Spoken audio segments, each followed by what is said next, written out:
so many essays, it's kind of insane. I actually had a nightmare about an essay the other night. That was weird. Oh, I don't want to think about that.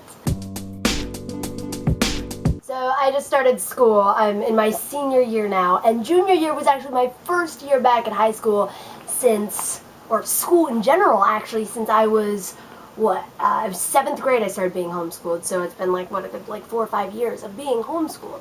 So as you can tell, it was a major culture shock, not to mention the fact that I go to the second largest campus west of the Mississippi River, including college campuses, and just like wait for the irony to set in, it's all uphill, and I can't breathe. It's really funny.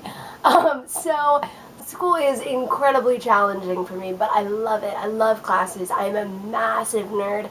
The kind of kid that like raises her hand at everything, and you're just like, oh my god, put your hand down. You're so weird, you know, that kid. But you know, for me, I always had to like learn stuff on my own. I've had weeks and weeks of being alone by myself in a hospital room, and I had to make the best of it, right? So I taught myself sign language. I taught myself a lot of my own world history. I learned how to play piano by myself in the hospital. And so a bunch of the stuff I've done, I've learned on my own, and I've done it because there's nothing better to do, you know? And now I'm in an environment where everyone else is learning, and it's kind of crazy. I mean, it's a different way to come about school, because most people go into it being like, okay, I have to do this. It's maybe 4 years of my life, and it's gonna be hell, everyone says, so I better just make the best of it. And for me, it's something that it was like a crazy life-changing experience, and I was like, oh my god, I'm in a classroom with other people learning about the same thing, and I don't have to teach myself for once. And that was crazy. That was a big deal for me, and I in fact love it. You know how we feel that thing where we kind of realize that, you know, we need to figure out our place in the grand scheme of everything, so then we just start doing stuff and we start trying to like, not necessarily make our mark, but get as much stuff out as we can. That's me. Like, I'm like, I have to do great in school, I have to go to a great college, I have to like do projects, I have to like take care of my health and all of that.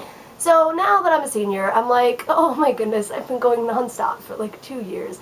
So it's time to actually breathe for a moment, and I want to kind of enjoy friends, and I want to enjoy people, and I have some amazing people in my life. That's actually something that's really amazing about having an illness, is it weeds out the people you don't want to be around. Like, here's a good way to explain it, right? I was hanging out with a group of friends who weren't really friends, so they're just like people, you know, that you're like, oh, I can handle them, so I'll hang out with them.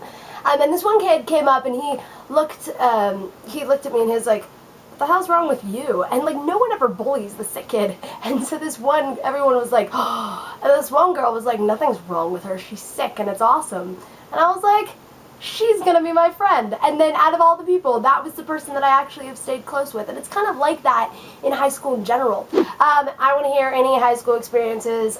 If you have any illness or, you know, mental illness or physical disability, please comment on how strange high school is and how different it is for people with illness, because it's kind of very versatile for everyone. And so I'm interested to hear what everyone has to say, and I hope you all enjoyed.